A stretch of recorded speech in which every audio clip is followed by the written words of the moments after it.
Ele é magistrado e sobreviveu a um grave acidente. Seu carro ficou prensado entre duas carretas. Milagre ou não, trauma e superação. Esses são os temas do nosso programa de hoje com o juiz Davi Pinter Cardoso, da Terceira Vara Criminal e de Precatórias Criminais da comarca de Ribeirão das Neves, na região metropolitana de Belo Horizonte. Ele é magistrado há 9 anos e meio e já passou por 4 comarcas: Belo Horizonte, Januária, João Molevade e Ribeirão das Neves, onde está há 4 anos. Doutor Davi, obrigado pela entrevista, um prazer recebê-lo aqui no Pensamento Jurídico. Teremos aí o quadro Pensamento Literário, que só fará indicações de leitura para os nossos telespectadores. Então, eu gostaria de iniciar a nossa conversa, doutor Davi, a respeito, então, dessa situação, essa experiência, né, forte que o senhor esteve aí, que se viveu no ano passado, completando quase um ano aí. O senhor é sobrevivente, então, desse grave acidente rodoviário. Seu carro ficou prensado, como eu já disse, né? E aquelas imagens sempre voltam à cabeça do senhor? Quais são as lembranças que o senhor tem disso? Sim, as imagens são fortes. O acidente foi na quinta-feira e a primeira oportunidade que eu tive de ver que meus pais me esconderam um pouco a gravidade do acidente foi no sábado. E eu mesmo fiquei muito impressionado ao ver como o veículo ficou e que eu saí ileso de lá de dentro. Mas como, graças a Deus, eu não tive nenhuma sequela e não tinha outra pessoa me acompanhando, então foi um episódio bom para aprendizado e... O que o senhor lembra disso? Assim, dá para fazer uma reconstituição do momento, assim, aos momentos próximos ao acidente? O que estava acontecendo? O que aconteceu? Você estava trafegando uma rodovia federal? Isso. Eu estava na BR-040, próximo ao anel rodoviário, e tinha uma carreta muito lenta na minha frente. Eu tentei cortar ela pela direita. Aí logo que eu entrei na pista da direita, a estrada com duas pistas, o caminhão que estava na minha frente fez uma frenagem muito brusca, eu freiei também e a carreta que estava atrás de mim não conseguiu frear. Aí prensou o meu veículo, então foi isso que aconteceu. E depois eu fiquei 3 horas para ser resgatado. Eu fiquei o tempo todo com consciência do que estava acontecendo. Uhum. O senhor tem alguma explicação, além da mão divina, o que aconteceu naquele momento em que o senhor foi poupado até de um ferimento mais grave ou de uma sequela? Eu acho que proteção divina é uma boa explicação, porque se vê o carro como é que ficou, é meio difícil de explicar. Mas assim, o veículo que eu estava é um veículo que tem uma proteção boa. Eu acho que eu dei muita sorte também que o chassi do carro dobrou de uma maneira que o local que eu estava ficou preservado. Mas realmente foi só o espaço que eu estava que ficou preservado. Entendi. O senhor não sofreu, graças a Deus, nenhuma consequência, né? Não existe aí nenhuma sequela desse acidente, mas... foi uma situação muito traumática, né? Isso já está superado ou ainda tem algum resquício ainda? Isso volta à sua mente, de alguma forma mexe com o senhor? Eu acho que do ponto de vista psicológico eu tenho que superar, porque eu passo lá todo dia voltando do trabalho. Claro caminho que, do trabalho, todo dia? Sim, na ida e na volta eu passo no mesmo local. É claro que fica um pouco... Quando eu vou dirigir eu estou tomando mais, prestando bem mais atenção no tráfego que vem por trás, mas de questão psicológica, assim, espero que já esteja 100% superado. E o senhor fez algum tipo de trabalho, alguma fisioterapia, um psicólogo, a reabilitação física? Teve alguma? Teve. Eu tive que ficar utilizando um tempo colete cervical durante quase 3 meses e fiz fisioterapia. Agora, em questão psicológica, não teve necessidade, não, graças a Deus. E a rotina do senhor mudou de alguma forma da família em função disso? Em relação à rotina, acredito que não, mas eu acho que quem passa por uma situação dessa começa a dar valor para umas coisas um pouco diferentes. A lição que fica, a experiência é muito forte, né? Até depois no terceiro bloco a gente vai falar talvez um pouquinho do livro que tem um pouco a ver com isso, mas realmente a gente percebe que o que é efetivamente importante para a vida da gente. Às vezes a gente fica muito preocupado com trabalho, com dinheiro, com bens materiais e numa hora que a gente percebe que nossa vida é frágil, que a gente poderia ter ido sem mais nem menos, né? Que você amar as pessoas, estar próximo dos familiares, próximo das pessoas que a gente gosta, tentar fazer o bem, isso é mais relevante do que... Quer dizer, não afetou a qualidade de vida do senhor, mas trouxe então essa inspiração nova, essa valorização nova da vida, né? Sim, sem dúvida. Agora, o senhor quando viaja ou vai diariamente para o trabalho, tem algum receio, algum medo de entrar numa via federal, por exemplo, uma rodovia de muito movimento? Sim, tem. Eu acho que todo mundo deve ter, porque o trânsito no Brasil é muito agressivo, as pessoas dirigem de uma maneira errada, e então a gente tem que tomar bastante cuidado, né? Igual todo mundo fala, dirigir para nós mesmos e para os outros, com bastante também, né? cuidado, com bastante calma. O irmão do senhor, que também é um juiz, né? Isso, Matheus Cardoso, ele comparou isso a um milagre, né? O senhor compartilha dessa tese, que existe realmente assim um momento certo das coisas acontecerem? Eu particularmente acredito que sim. Eu acho que eu devo ter sido agraciado, não sei exatamente por qual motivo, mas eu acho que quem vê a imagem, eu acho que milagre talvez seja uma palavra boa. Agora, assim, foi importante também esse socorro imediato. O senhor recebeu o atendimento médico em seguida também, que ajudou bastante, né? Foi fundamental, né? Sim, até queria agradecer, né, nessa oportunidade o trabalho do Corpo de Bombeiros, da equipe médica, da equipe toda do Hospital das Clínicas e também a Amages e o presidente Nelson tiveram lá no local, me prestaram apoio, me ajudaram. Eu fui removido de helicóptero para o Hospital das Clínicas, então isso certamente contribuiu muito para a minha recuperação mais rápida. Muito bem.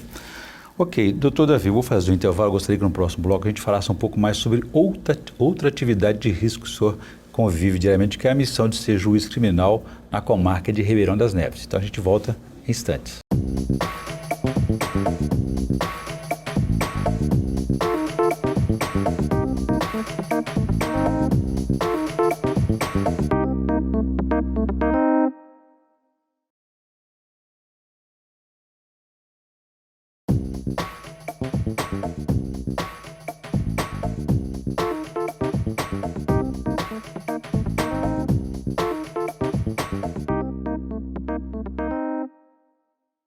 Estamos de volta com o Pensamento Jurídico, uma produção da Amages. Participe de nosso programa pelo e-mail pensamento@amages.com.br. Hoje estamos conversando com o juiz Davi Pinter Cardoso, da Terceira Vara Criminal e de Precatórias Criminais da comarca de Ribeirão das Neves, na região metropolitana de Belo Horizonte. No primeiro bloco, ele falou da experiência pessoal dele, que sobreviveu a um grave acidente rodoviário. Nesse bloco agora, vamos falar sobre uma outra atividade de risco dele, que é ser juiz criminal na comarca de Ribeirão das Neves. Doutor Davi, deixei essa questão para o senhor no bloco anterior, para o senhor explicar para nós, contar para a gente, se essa atividade judicante do senhor como juiz criminal, se é uma missão de difícil e de riscos. De risco pessoal, graças a Deus, nunca tive ameaça nem nada do gênero, então eu diria que não. Agora, em relação à pessoa, questão psicológica também, é um pouco pesado. A gente lida com situações desgastantes. Muita pressão.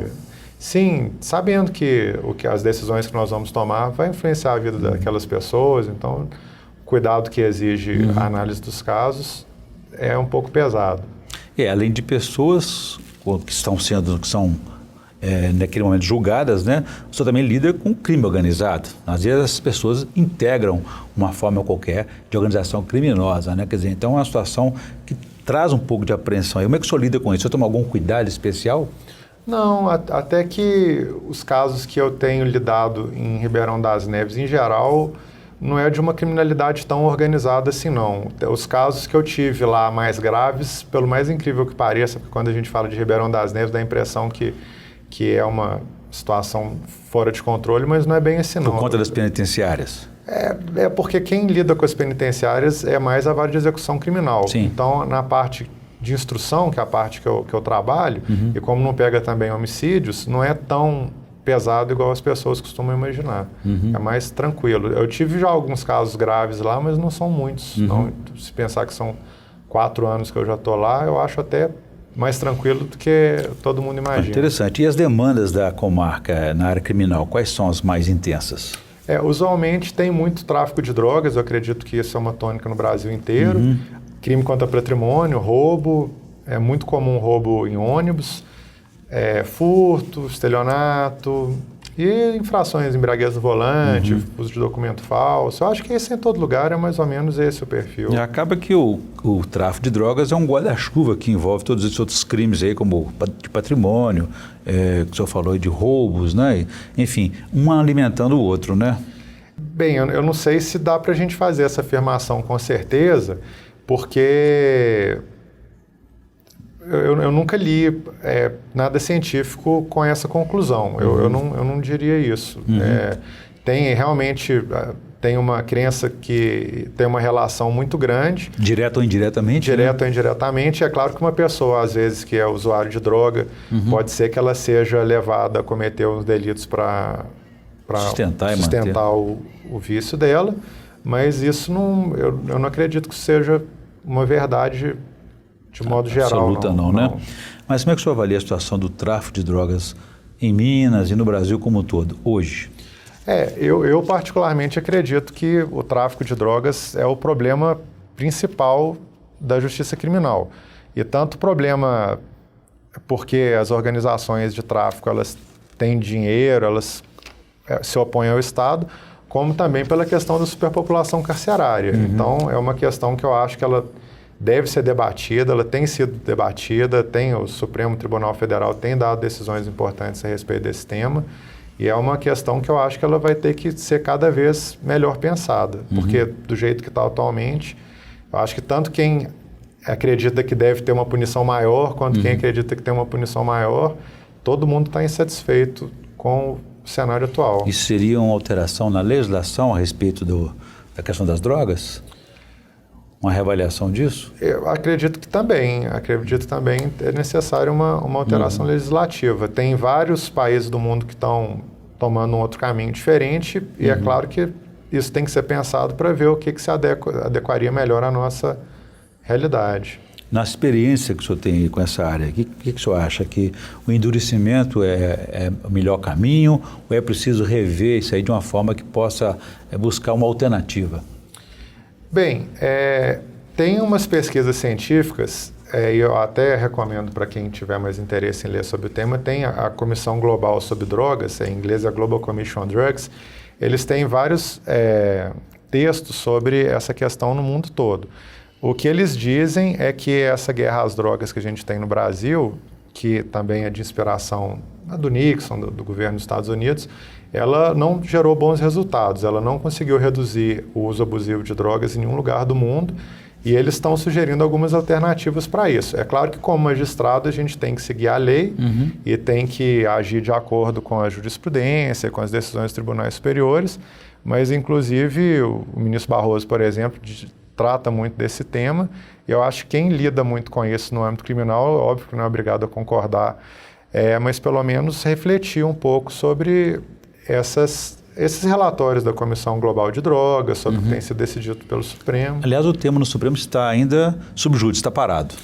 Porque são várias decisões que estão sendo tomadas que influenciam sobre isso. Recentemente, o Supremo reconheceu o princípio da insignificância para uma pessoa que estava com uma quantidade pequena de drogas. Significa que não teria lesividade para a saúde pública, que é o bem jurídico tutelado, e a pessoa foi absolvida. Uma decisão moderna, uma decisão inédita. Teve aquela decisão também que o senhor estava comentando comigo a respeito das mulheres, né, que têm filhos pequenos ou grávidas, que influencia também, e está para ser julgada a questão da descriminalização do uso de drogas. Então, são várias questões que denotam que o Supremo tem tido em tese, um viés um pouco mais liberal do que a legislação atual. Um protagonismo nesse sentido, né? Porque em vez de aguardar o Congresso Nacional, tomando algumas decisões para clarear um pouco essa condução, né? Sim, acredito que pode-se dizer que sim. Você acha que podemos chegar, por exemplo, à liberação das drogas para a questão do consumo? Isso pode ser... Tem alguma relação com o tráfico, por exemplo? Ele pode afetar o tráfico? Uma maneira de combater o tráfico? A verdade é que o tráfico, ele opera num mercado que é ilícito. A partir do momento que um Estado ele transforma aquela atividade mercantil em ilícita, a receita dele reduz, a receita dos grupos criminosos reduzem. Se a gente pega, por exemplo, nos Estados Unidos, a época que é famosa lá pelos crimes, foi a época do Al Capone, foi a época da lei seca. Então, aquilo dava uma quantidade de dinheiro enorme para aqueles grupos criminosos e obviamente, eles tentam... Faz coisa que criminosos fazem, comprar arma, tenta corromper a polícia e matam uns aos outros. É um pouco complicado. Então, certamente, se liberasse, teria essa vantagem de reduzir o poder econômico deles, mas é claro também que o Estado tem que pensar isso de uma maneira ampla, porque as substâncias fazem mal para a saúde. Entendi. Como o álcool também, o fumo, Como o né? álcool também, Isso. mas é claro que crack e outras fazem muito mais mal para a saúde do que álcool. Então isso tem que ser muito bem pensado. Então você acha que a experiência com a bebida alcoólica, no caso dos Estados Unidos, pode servir como uma referência para esse tratamento das drogas também? Sim, não só disso, mas como o tratamento de cigarro no Brasil também, por exemplo, que é liberado, mas teve uma redução no consumo muito grande. Então, esses relatórios que eu estava referindo da Comissão Global de Drogas, eles tratam, assim, como foi inefetiva essa política de guerra contra as drogas para reduzir o uso abusivo de drogas. É claro que eu estou falando isso de uma maneira que deve ser estudada, eu não tenho condição de propor um norte, não é minha função, mas eu acho que isso deve entrar em discussão. Muito bem. Vou fazer um novo intervalo. Gostaria que no próximo bloco a gente faça um pouco mais sobre esse tema da criminalização, regulamentação, para ver até onde que a gente pode chegar com isso, que experiências que o país pode ter para realmente enfrentar essa situação cada vez mais alarmante do tráfico de drogas. A gente volta então em instantes.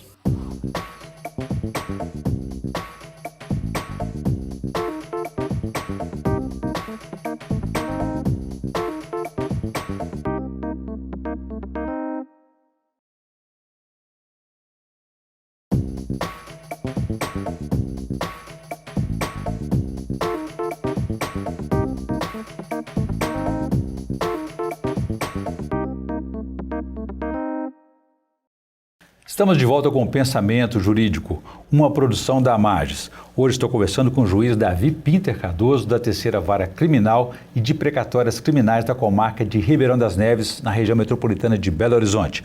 No primeiro bloco, falamos sobre a experiência dele, que sobreviveu a um grave acidente rodoviário, e no segundo bloco, falamos de outra atividade judicante dele, que é juiz criminal em Ribeirão das Neves. Falamos sobre a questão do tráfico de drogas, que é uma demanda mais intensa que ele tem na comarca.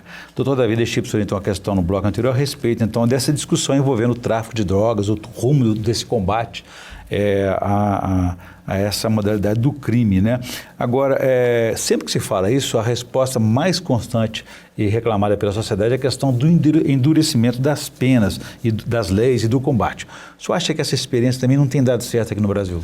Bem, eu acho que, no meu ponto de vista, não é uma questão bem de endurecimento, porque a discussão é toda dada como se tivesse uma parte que é abolicionista, que acha que direito penal não tem nenhuma serventia, e uma outra parcela acredita que tem que ser duro com tudo.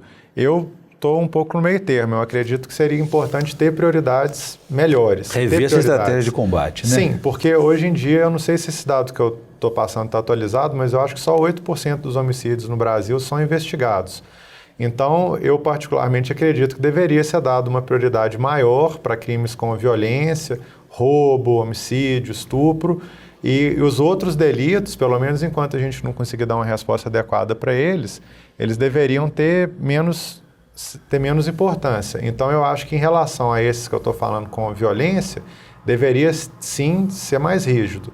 Em relação a outras coisas, deveria ser mais ameno. E isso provoca... O endurecimento provoca a superlotação dos presídios penitenciários e suas consequências. Uma delas é que, de dentro do próprio presídio, eles continuam comandando o tráfico de drogas e outros crimes. Sim, esse é um problema. O Brasil tem uma população carcerária enorme, já são 800 mil presos no Brasil, salvo engano é a terceira maior do mundo. E isso, além do custo ser enorme, as condições nas cadeias que a gente sabe não são boas.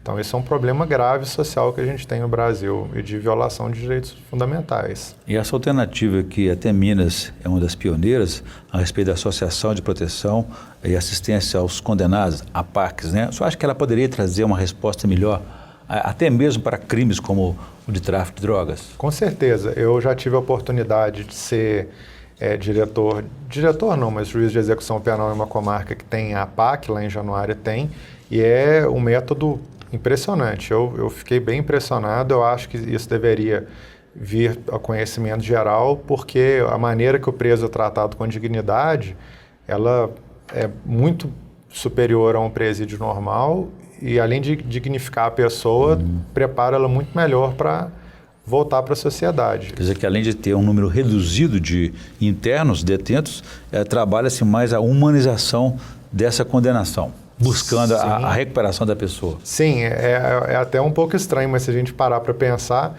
se você prende uma pessoa, se o Estado prende uma pessoa e fica tratando ela de uma maneira animalizada durante esse período todo, a tendência é que ele não saia muito satisfeito. Sai pior de lá, né? Provavelmente sim. E muita gente se impressiona quando a gente fala que visitamos uma PAC e lá os próprios presos têm a chave da porta, o entra e sai. É curioso isso, né? Sim, é curioso, mas eu confesso, eu já fui delegado antes de ser juiz, que eu era bem cético em relação à PAC. Sim. Eu ouvia falar, mas não acreditava muito. Depois que eu fui, vi e passei quase 2 anos, né, com um relacionamento próximo lá com a PAC, eu fiquei impressionado e até sou testemunha que funciona. Funciona. E um princípio interessante é que adota-se aquela filosofia, né? Separa-se o homem do crime que ele cometeu. Quer dizer, vamos salvar o homem porque o crime que ele cometeu, ele já está pagando por isso, né? Sim, o direito penal, inclusive, preconiza que deve ser punido é o ato. A pessoa é punida pelo ato. Então a PAC está bem na linha do que é correto, do que a filosofia por trás do direito penal. Muito interessante. Eu volto a esse tema daqui a pouco, doutor Davi. Eu gostaria que antes o senhor fizesse para a gente a indicação de leitura no quadro Pensamento Literário. Por favor, o que o senhor trouxe para nós?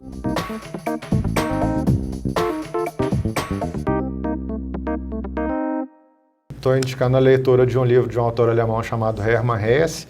Ele é Prêmio Nobel de Literatura, ganhou em 1946, e a história do livro é sobre a vida de Buda e como ele atingiu a iluminação. Ele vai passando por diversas experiências que vão levando ele para um caminho de sabedoria e iluminação. Mas a sabedoria no autoconhecimento, está começando consigo mesmo, né? Exatamente. Uma boa indicação. Muito bem, doutor Davi, voltando ao nosso tema aqui então do tráfico de drogas, né? Fala-se muito em regulamentação, descriminalização, né? O senhor tem alguma informação de como que a experiência do Uruguai ela foi positiva ou não? Como é que o senhor avalia? O senhor consegue ter uma posição para nós? Pois é, eu nunca li nada muito específico a respeito da experiência do Uruguai. Eu já li algumas coisas falando de uma maneira positiva e outras de negativa. Agora, se a gente considerar que vários locais do mundo regularizaram pelo menos hoje algumas drogas, uma catástrofe não sobreveio lá, né? A Califórnia, o Colorado, Vermont, são estados americanos. A Holanda, Portugal, tem uma experiência nesse assunto e não houve nada catastrófico. E, no meu ponto de vista, o que está ocorrendo de catastrófico aqui é a situação das penitenciárias, né, de superlotação. Então, não sei, talvez piorar a situação. Talvez não, né? Saindo um pouco do profissional e voltando ao pessoal, e indo depois para o profissional, né? Eu sou de uma família de magistrados. O pai do senhor é magistrado, sim. O irmão também é magistrado, enfim... É uma vocação? Como é que o senhor avalia essa opção dos senhores aí nesse sentido?